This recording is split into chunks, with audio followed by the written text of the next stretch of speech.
Hi friends, welcome back to my YouTube channel. ಇವತ್ತು ನಾನು ನಿಮಗೆ ಸ್ಪೆಷಲ್ ಆಗಿ ಹೆಲ್ದಿ ರೆಸಿಪಿನ ತೊಗೊಂಬಂದೀನಿ. ಪಾಲಕ್ ಚಕ್ಲಿನ ಯಾವ ರೀತಿ ಮಾಡೋದು ಅನ್ನೋದನ್ನ ನನಗೆ ಈ ವಿಡಿಯೋದೊಳಗೆ ತೋರಿಸಿರ್ತೀನಿ. ತುಂಬ ಕ್ರಿಸ್ಪಿಯಾಗಿ ಮತ್ತು ತಿನ್ನೋದಕ್ಕೂ ಅಷ್ಟೇ ಟೇಸ್ಟಿಯಾಗಿ ಚೆನ್ನಾಗಿರ್ತೈತಿ. ಸೊ ವಿಡಿಯೋನ ಎಲ್ಲೂ ಸ್ಕಿಪ್ ಮಾಡದೆ ಪೂರ್ತಿಯಾಗಿ ನೋಡಿ. ಮೊದಲಿಗೆ ಏನೆಲ್ಲ ಪದಾರ್ಥ ಬೇಕನ್ನೋದನ್ನು ನಾನು ನಿಮ್ಗೆ ಹೇಳ್ತೀನಿ. ಅಕ್ಕಿ ಹಿಟ್ಟು, ಎಣ್ಣೆ, ಜೀರಿಗೆ, ಕರೆ ಎಳ್ಳು, ನೀವು ಬಿಳೆ ಎಳ್ಳು ತೊಗೋಬೋದು.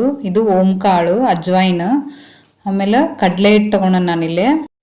ನೆಕ್ಸ್ಟ್ ಇವಾಗ ನಾನು ಸೋಡಾ, ಆಮೇಲೆ ಇದು ಖಾರಕ್ಕೆ ತಕ್ಕಷ್ಟು ಹಸಿಮೆಣ್ಸಿನ್ಕಾಯಿನ ಹಾಕ್ಕೊಳಕತ್ತಾನೆ. ಇಲ್ಲಿ ಒಂದು 4 ಹಸಿಮೆಣ್ಸಿನ್ಕಾಯಿ ನಾನು ತೊಗೊಂಡನಿ. ಆಮೇಲೆ ಕೊತ್ತಂಬರಿ ಸೊಪ್ಪು, ಆಮೇಲೆ ಅರ್ಧ ಕಟ್ನಷ್ಟು ಪಾಲಕ್ ಸೊಪ್ಪನ್ನ ತೊಗೊಂಡನ ನಾನಿಲ್ಲಿ. ಇಷ್ಟೇ ಪದಾರ್ಥ ಬೇಕಾಗಿರೋದು. ಬರ್ರಿ ಇವಾಗ ಹೆಂಗೆ ಮಾಡು ಅಂತ ನಾನು ನಿಮ್ಗೆ ತೋರಿಸ್ತಾನಂತ. ನಾನಿಲ್ಲೇ ಮೊದಲಿಗೆ ಒಂದು ಮಿಕ್ಸರ್ ಜಾರ್ ತೊಗೊಂಡು ನಾವೇನು ಪಾಲಕ್ ಸೊಪ್ಪು ತೊಗೊಂಡಿದ್ವಲ್ಲ ಅದನ್ನ ಇದಕ್ಕೆ ಡೈರೆಕ್ಟಾಗಿ ಹಾಕ್ಕೊಳಕತ್ತಾನ ನೋಡ್ರಿ. ನಾನು ಯಾವುದೇ ರೀತಿ ಕುದಿಸಿಲ್ಲ. ಇಲ್ಲಿ ಕೊತ್ತಂಬರಿ ಸೊಪ್ಪನ್ನು ಹಾಕ್ಕೊಂಡ ನೋಡ್ರಿ. ಕೊತ್ತಂಬರಿ ಸೊಪ್ಪು ಒಂದು ವೇಳೆ ಇಲ್ಲ ಅಂತಂದ್ರೆ ನೀವು ಅದನ್ನ ಸ್ಕಿಪ್ ಮಾಡ್ಬೋದು, ಹಾಕಿದ್ರು ಚೆನ್ನಾಗಿರ್ತತಿ. ಇವಾಗ ನಾನು 4 ಹಸಿಮೆಣ್ಸಿನ್ಕಾಯಿನ ಹಾಕ್ಕೊಳತ್ತೇನೆ. ಇದಕ್ಕೆ ಇವಾಗ ಸ್ವಲ್ಪ ನೀರು ಹಾಕ್ಕೊಂಡು ಇದನ್ನ ನುಣ್ಣಗ ರುಬ್ಕೊಂಬರೋಣಂತ. ಇದು ಭಾಳ ನುಣ್ಣಗ ಪೇಸ್ಟ್ ತರ ಆಗ್ಬೇಕ್ರಿ, ಅಲ್ಲಿವರೆಗೂ ಇದನ್ನ ಚಂದಗ ರುಬ್ಕೋರಿ. ಇವಾಗ ನಾನು ಚಕ್ಲಿ ಮಾಡ್ಕೊಳ್ಳೋದಕ್ಕೆ ಹಿಟ್ಟು ರೆಡಿ ಮಾಡ್ಕೊಂತಾನೆ. ಅದಕ್ಕೆ ನಾನು ಈ ಕಪ್ಪಿನ ಅಳತಿ ಒಳಗೆ ಎಲ್ಲ ಹಿಟ್ಟನ್ನು ಹಾಕೊಂತಾನೆ ನೋಡ್ರಿ. ಈ ಕಪ್ಪಿನ ಅಳತಿ ಒಳಗೆ ನಾನು ಅಕ್ಕಿ ಹಿಟ್ಟನ್ನ ತಗೊಳಕತ್ತಾನೆ. ಇಲ್ಲೇ ಒಟ್ಟ ನಾನು 2 ಕಪ್ನಷ್ಟು ಅಕ್ಕಿ ಹಿಟ್ಟನ್ನ ತೊಗೊತಾನೆ ನೋಡ್ರಿ. ಇಲ್ಲಿ ಯಾವುದೇ ರೀತಿ ನಾವು ಪುಟಾಣಿ ಹಿಟ್ಟಾಗ್ಲಿ ಏನೂ ತೊಗೊಂಡಿಲ್ಲ. ನೋಡಿದ್ರಲ್ಲ, ಕೇವಲ 2 ಮೇನ್ ಇಂಗ್ರೀಡಿಯೆಂಟ್ಸ್ ಇಂದ ನಾವು ಇವತ್ತು ಚಕ್ಲಿ ಮಾಡ್ತಾ ಇರೋದು. ಸೊ ಈ ರೆಸಿಪಿ ತುಂಬ ಚೆನ್ನಾಗಿರ್ತತಿ ಮತ್ತು ಆರೋಗ್ಯಯುತವಾಗಿ ಇರ್ತತಿ. ಸೊ ಖಂಡಿತ ಈ ರೆಸಿಪಿನ ಟ್ರೈ ಮಾಡಿ, ವಿಡಿಯೋನ ಎಲ್ಲೂ ಸ್ಕಿಪ್ ಮಾಡಕ್ಕೆ ಹೋಗಬೇಡಿ. 2 ಕಪ್ಪು ಅಕ್ಕಿ ಹಿಟ್ಟಿಗೆ ನಾನಿಲ್ಲೇ ಅರ್ಧ ಕಪ್ನಷ್ಟು ಕಡಲೆ ಹಿಟ್ಟನ್ನ ಹಾಕ್ಕೊಂತಾನೆ ನೋಡ್ರಿ. ಈಗ ಸೊ ಇವಾಗ ಕಡಲೆ ಹಿಟ್ಟನ್ನ ಅದೇ ಕಪ್ಪಿನ ಅಳತೆಯಲ್ಲಿ ನಾನು ಹಾಕ್ಕೊಳಕತ್ತಾನೆ, ಅರ್ಧ ಕಪ್ನಷ್ಟು. ಸೊ ಇವಾಗ ಹಾಕ್ಕೊಂಡಾನ ಇದನ್ನು. ಈ ಹಿಟ್ಟಿಗೆ ಇವಾಗ ನಾನು ಇನ್ನುಳಿದಂಥ ಪದಾರ್ಥಗಳನ್ನ ಸೇರಿಸ್ಕೊಂತಾನೆ ನೋಡ್ರಿ. ಒಂದು ಅರ್ಧ ಚಮಚದಷ್ಟು ಇದಕ್ಕೆ ಜೀರಿಗೆ ಹಾಕ್ಕೊಂಡಾನ ನಾನಿಲ್ಲೇ. ಇದು ಓಂಕಾಳು, ಅಜ್ವೈನ್, ಇದನ್ನು ಅಷ್ಟೇ ಒಂದು ಅರ್ಧ ಸ್ಪೂನ್ ಹಾಕ್ಕೊಂಡಾನಿಲ್ಲೇ. ಆಮೇಲೆ ನಾನು ಡೈರೆಕ್ಟಾಗಿ ಹಾಕ್ಕೊಳ್ಳೋ ಬದ್ಲಿ ಈ ರೀತಿ ಕೈಲೇ ಸ್ವಲ್ಪ ತಿಕ್ಕಿ ಹಾಕ್ಕೊಳಕತ್ತಾನೆ. ಈ ರೀತಿ ಹಾಕೋದ್ರಿಂದ ಫ್ಲೇವರು ಚೆನ್ನಾಗಿರ್ತತಿ. ಅದಕ್ಕೆ ಇವಾಗ ನಾನು ಕರಿ ಎಳ್ಳನ್ನ ಹಾಕ್ಕೊಂತಾನೆ ನೋಡ್ರಿ. ಇವಾಗ ಚಿಟಕಿಯಷ್ಟು ಬೇಕಿಂಗ್ ಸೋಡಾನ ಹಾಕ್ಕೊಳಕತ್ತಾನೆ. ಇದು ಆಪ್ಷನಲ್, ಇದನ್ನ ಹಾಕೋದ್ರಿಂದ ಕ್ರಿಸ್ಪಿಯಾಗಿ ಬರ್ತತಿ. ಆದ್ರಿಂದ ಇವಾಗ ಇದನ್ನ ಡ್ರೈ ಇರುವಾಗಲೇ ಕಲಿಸ್ಕೊಳಕತ್ತಾನೆ ಒಂದ್ಸಲ. ಈ ಹಿಟ್ಟಿಗೆ ಇವಾಗ ನಾನು ಒಂದು 2 ಸ್ಪೂನ್ ಅಷ್ಟು ಅಡಿಗೆ ಎಣ್ಣೆನ ಹಾಕ್ಕೊಳತ್ತಾನೆ. ಹಾಕ್ಕೊಂಡು ಇದನ್ನ ಚಂದಗ ಒಂದ್ಸಲ ಮಿಕ್ಸ್ ಮಾಡ್ಕೊಂತಾನೆ. ಎಣ್ಣೆ ಬದಲಿಗೆ ನೀವು ತುಪ್ಪ ಅಥವಾ ಬೆಣ್ಣೆ ಯಾವ್ದಾದ್ರು ಯೂಸ್ ಮಾಡ್ಕೋಬಹುದು. ಹಿಟ್ಟು ಈ ರೀತಿ ಮುಷ್ಟಿ ಮಾಡಿದ್ರೆ ಈ ತರ ಶೇಪ್ ಬರ್ಬೇಕು, ಅವಾಗ್ಲೇ ಹಿಟ್ಟು ಪರ್ಫೆಕ್ಟ್ ಆಗಿದೆ ಅಂತ ಗೊತ್ತಾಗೋದು. ಒಂದ್ ವೇಳೆ ಉಂಡೆ ತರ ಶೇಪ್ ಬರ್ಲಿಲ್ಲ ಅಂತಂದ್ರ ಇನ್ನೊಂದ್ ಸ್ಪೂನ್ ಎಣ್ಣೆ ಹಾಕಿ ಮಿಕ್ಸ್ ಮಾಡಿ ಅವಾಗ ಬರುತ್ತದು. ನೆಕ್ಸ್ಟ್ ನಾನಿವಾಗ ನಾವೇನ್ ಗ್ರೈಂಡ್ ಮಾಡಿ ಇಟ್ಕೊಂಡಿದ್ವಲ್ಲ ಪಾಲಕಿನ ಪ್ಯೂರಿ, ಅದನ್ನ ಇದಕ್ಕೆ ಹಾಕೊಂಡು ನಾದ್ಕೊಳಕತ್ತಾನ ನೋಡ್ರಿ.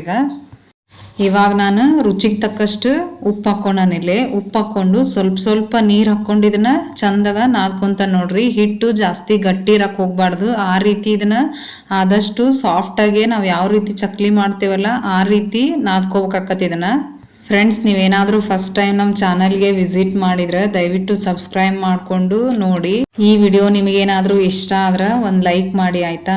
ಸೊ ಇವಾಗ ನಾನು ಈ ರೀತಿ ಸಾಫ್ಟಾಗಿ ಇದನ್ನು ನಾದಿ ಇಟ್ಕೊಂಡನ್ನು ನೋಡ್ರಿ. ನೀವು ನೋಡ್ತಿರ್ಬೋದು ಇಷ್ಟೊಂದು ಸಾಫ್ಟಾಗಿ ರೆಡಿ ಆಗೈತಿದು.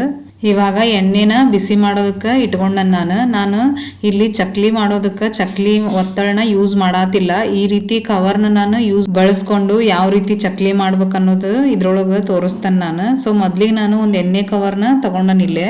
ಮುಂದ್ಗಡೆ ಏನು ಕಾರ್ನರ್ ಇರುತ್ತಲ್ಲ ಅಲ್ಲಿ ಸ್ವಲ್ಪ ತುದಿನ ಈ ರೀತಿ ಕಟ್ ಮಾಡ್ಕೊಂಡ ನೋಡ್ರಿ. ನಾನಿಲ್ಲೇ ಜಾಸ್ತಿ ದೊಡ್ಡದಾಗಿ ಕಟ್ ಮಾಡ್ಕೊಳಕ್ ಹೋಗ್ಬೇಡ್ರಿ, ಹೋಲ್ ದೊಡ್ಡದಾದಷ್ಟು ದಪ್ಪ ಬರ್ತದೆ ಅದು.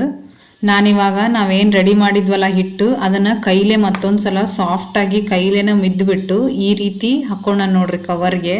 ಹಾಕ್ಕೊಂಡಿದ್ದನ್ನ ಇದ್ರಲ್ಲೇ ಚಕ್ಲಿ ಮಾಡ್ಕೊತ ಹೋಗೋದು. ಜಾಸ್ತಿ ಏನಿದು ಒತ್ತಬೇಕಂತೇನಿಲ್ಲ. ಈ ರೀತಿ ತುಂಬ ಚೆನ್ನಾಗಿ ಮಾಡ್ಬೋದು ಇದರಿಂದನೂ. ನೀವು ನೋಡ್ತಿರ್ಬೋದು ಎಷ್ಟು ಈಸಿಯಾಗಿ ಆಗ್ತಿದೆ ಅಂತ.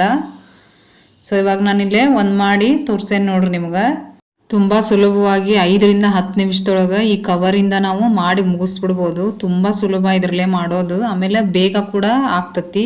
ಆಮೇಲೆ ಇನ್ನೊಂದು ಏನಂತಂದ್ರೆ ಪ್ರತಿ ಸಲ ಹಿಟ್ಟನ್ನ ಕವರ್ಗೆ ಹಾಕೋವಾಗ ಒಂದ್ಸಲ ಚೆನ್ನಾಗಿ ಕೈಲೇ ಮಿದ್ದಿ ಆಮೇಲೆ ಹಾಕಿ. ಇಲ್ಲ ಅಂತಂದ್ರೆ ಅದು ಅಕ್ಕಿ ಹಿಟ್ಟಾಗಿರೋದ್ರಿಂದ ಬೇಗ ಡ್ರೈ ಆಗಿರ್ತತಿ. ಆದ್ರಿಂದ ಮಿದ್ದಿಗೆ ಹಾಕೋದ್ರಿಂದ ಎಲ್ಲೂ ಕಟ್ ಆಗಲ್ಲ ಚಕ್ಲಿ ತುಂಬ ಚೆನ್ನಾಗಿ ಒತ್ತಳಗತೆನ ಬರ್ತತಿ. ಸೊ ನೋಡಿರಲ್ಲ ಫ್ರೆಂಡ್ಸ್ ಯಾವ ರೀತಿ ಶೇಪ್ ಎಲ್ಲ ಬಂದತ್ ಅಂತೇಳಿ. ಚಕ್ಲಿ ಮಾಡೋಷ್ಟೊತ್ತಿಗೆ ಎಣ್ಣೆ ಕೂಡ ಇಲ್ಲೇ ಕಾದಿರ್ತತಿ.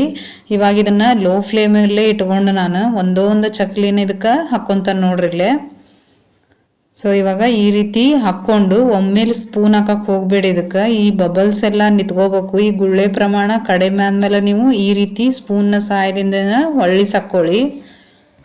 ಆದಷ್ಟು ಮೀಡಿಯಂ ಫ್ಲೇಮಲ್ಲೇ ಇದನ್ನ ಎರಡೂ ಕಡೆ ಈ ರೀತಿ ಬೇಯಿಸ್ಕೊಂಡ್ರೆ ಇವು ರೆಡಿ ಆಗ್ಬಿಡ್ತಾವು. ನೀವು ನೋಡ್ತಿರ್ಬೋದು ಎಷ್ಟು ಚೆನ್ನಾಗಿ ಬಂದಿದೆ ಅಂತೇಳಿ. ಯಾವುದೇ ರೀತಿ ಕಟ್ ಆಗೋದಾಗ್ಲಿ ಏನೂ ಆಗೋದಿಲ್ಲ. ಸೇಮ್ ನಾವು ಯಾವ ರೀತಿಯ ಚಕ್ಲಿ ಇದ್ರೊಳಗೆ ಮಾಡ್ತೇವಲ್ಲ ಅದೇ ರೀತಿನ ಬರ್ತದ ನೋಡ್ರಿ. ನೋಡಿದ್ರಲ್ಲ ಫ್ರೆಂಡ್ಸ್ ಯಾವ ರೀತಿ ಚಕ್ಲಿ ಒತ್ತಳಿಲ್ದೇನ ಚಕ್ಲಿ ಮಾಡ್ಬೋದು ಅಂತೇಳಿ. ಎಷ್ಟೋ ಜನ ಅದು ಒತ್ತೋಕ್ಕಾಗಲ್ಲ ಅಂತೇಳಿ ಚಕ್ಲಿ ಮಾಡೋದಕ್ಕೆ ಬೇಜಾರು ಮಾಡ್ಕೊಂತಿರ್ತಾರ. ಸೊ ಇನ್ಮೇಲೆ ಈ ಟೆನ್ಷನ್ ಎಲ್ಲ ತಗೊಳಕ್ ಹೋಗ್ಬೇಡಿ. ಒಂದು ಪ್ಲಾಸ್ಟಿಕ್ ಕವರಿಂದನೂ ಕೂಡ ನಾವು ತುಂಬಾ ಸುಲಭವಾಗಿ ಚಕ್ಲಿನ ಮಾಡ್ಕೋಬೋದಿಲ್ಲೇ. ಯಾವಾಗ್ಲೂ ಅಕ್ಕಿ ಹಿಟ್ಟು ಹಾಕಿ ಚಕ್ಲಿ ಮಾಡಿರ್ತೀರಾ, ಬಟ್ ಒಂದ್ಸಲ ಈ ರೀತಿ ಪಾಲಕ್ ಸೊಪ್ಪು ಹಾಕಿ ಚಕ್ಲಿ ಮಾಡಿ ನೋಡಿ, ತುಂಬಾ ಚೆನ್ನಾಗಿರ್ತತಿ. ನಿಮ್ಗೆ ಒಟ್ಟ ಅನ್ಸಲ್ಲ ನಾವು ಇದಕ್ಕೆ ಪಾಲಕ್ ಹಾಕಿ ಚಕ್ಲಿ ಮಾಡೇವೆ ಅಂತೇಳಿ. ಆ ರೀತಿ ಟೇಸ್ಟ್ ಸೂಪರ್ ಆಗಿರ್ತತಿ. ಆರೋಗ್ಯ ದೃಷ್ಟಿಯಿಂದನೂ ಪಾಲಕ್ ಎಷ್ಟು ನಮ್ಮ ದೇಹಕ್ಕೆ ಚಲೋ ಅಂತೇಳಿ ಎಲ್ಲರಿಗೂ ಗೊತ್ತಿರೋದು. ಸೊ ಒಂದ್ಸಲ ಈ ರೆಸಿಪಿನ ಟ್ರೈ ಮಾಡಿ. ಆರೋಗ್ಯವಾಗೂ ಇರ್ತತಿ ಮತ್ತು ನಾವು ಬಾಯಿ ಚಟಕ್ಕೆ ತಿಂದೋ ರೀತಿನೂ ಇರ್ತತಿ. ಇವಾಗ ನಾನು ನಿಮಗೆ ಚಕ್ಲಿ ಮಾಡೋದು ತೋರಿಸಿದ್ನಿ. ಇವಾಗ ಯಾವ ರೀತಿ ಬಂದತ್ ಅಂತೇಳಿ ತೋರಿಸ್ತಾನೆ ನೋಡ್ರಿ. ನೀವು ಸೌಂಡ್ ಕೇಳ್ತಿರ್ಬೋದು ಎಷ್ಟು ಕ್ರಂಚಿಯಾಗಿ ಮತ್ತು ಕ್ರಿಸ್ಪಿಯಾಗಿ ಬಂದಾವ ಅಂತ ಹೇಳಿ. 3 ತಿಂಗಳವರೆಗೂ ನೀವು ಇದನ್ನ ಆರಾಮಾಗಿ ಸ್ಟೋರ್ ಮಾಡಿ ಇಟ್ಕೋಬಹುದು. ಯಾವುದೇ ರೀತಿ ಹಾಳಾಗಲ್ಲ. ತುಂಬಾ ಚೆನ್ನಾಗಿ ಲಾಸ್ಟ್ ಚಕ್ಲಿವರೆಗೂ ನಿಮ್ಗೆ ಕ್ರಿಸ್ಪಿಯಾಗೇ ಇರ್ತತಿ. ನಾನು ನಿಮ್ಗೊಂದು ತೋರಿಸ್ತಾನೆ ನೋಡ್ರಿ ಎಷ್ಟೊಂದು ಕ್ರಿಸ್ಪಿಯಾಗಿ ಬಂದತ್ ಅಂತೇಳಿ. ಸೊ ಖಂಡಿತ ಈ ರೆಸಿಪಿನ ಟ್ರೈ ಮಾಡಿ ಆಯ್ತಾ. Thank you.